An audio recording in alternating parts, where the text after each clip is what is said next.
اعوذ باللہ من الشیطان الرجیم پناہ مانگتا ہوں میں اللہ کی شیطان مردود سے۔ ألم تر إلى الذين أوتوا نصيبا من الكتاب يؤمنون بالجبت والطاغوت ويقولون للذين كفروا هؤلاء أهدى من الذين آمنوا سبيلا۔ بھلا تم نے ان لوگوں کو نہیں دیکھا جن کو کتاب سے حصہ دیا گیا ہے کہ بتوں اور شیطان کو مانتے ہیں اور کفار کے بارے میں کہتے ہیں کہ یہ لوگ مومنوں کی نسبت سیدھے رستے پر ہیں۔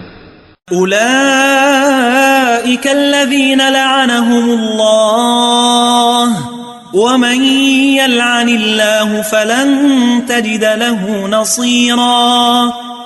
یہی لوگ ہیں جن پر اللہ نے لعنت کی ہے، اور جس پر اللہ لعنت کرے تو تم اس کا کسی کو مددگار نہ پاؤ گے۔ ام لهم نصیب من الملک فإذا لا يؤتون الناس نقیرا۔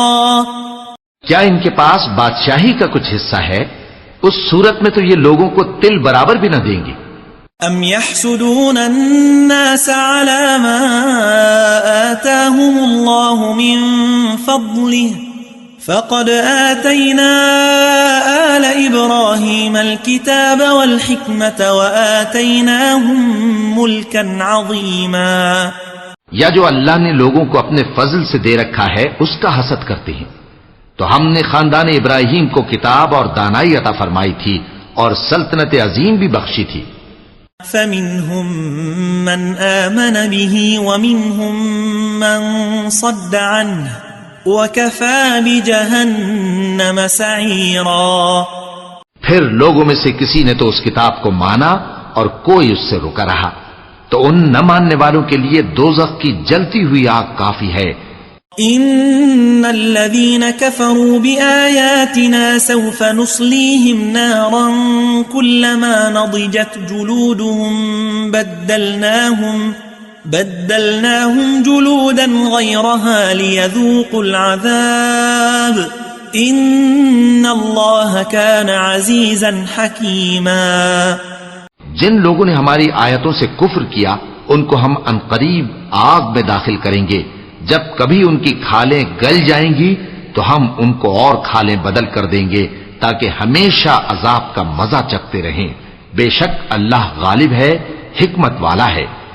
والذین آمنوا وعملوا الصالحات سندخلهم جنات تجری من تحتها الانہار خالدین فیها ابدا لهم فیها ازواج مطہرہ وندخلهم ظلا ظلیلا۔ اور جو لوگ ایمان لائے اور عمل نیک کرتے رہے ان کو ہم بہشتوں میں داخل کریں گے جن کے نیچے نہریں بہ رہی ہیں، وہ ان میں ہمیشہ ہمیشہ رہیں گے، وہاں ان کے لیے پاک بیویاں ہیں اور ان کو ہم گھنے سائے میں داخل کریں گے۔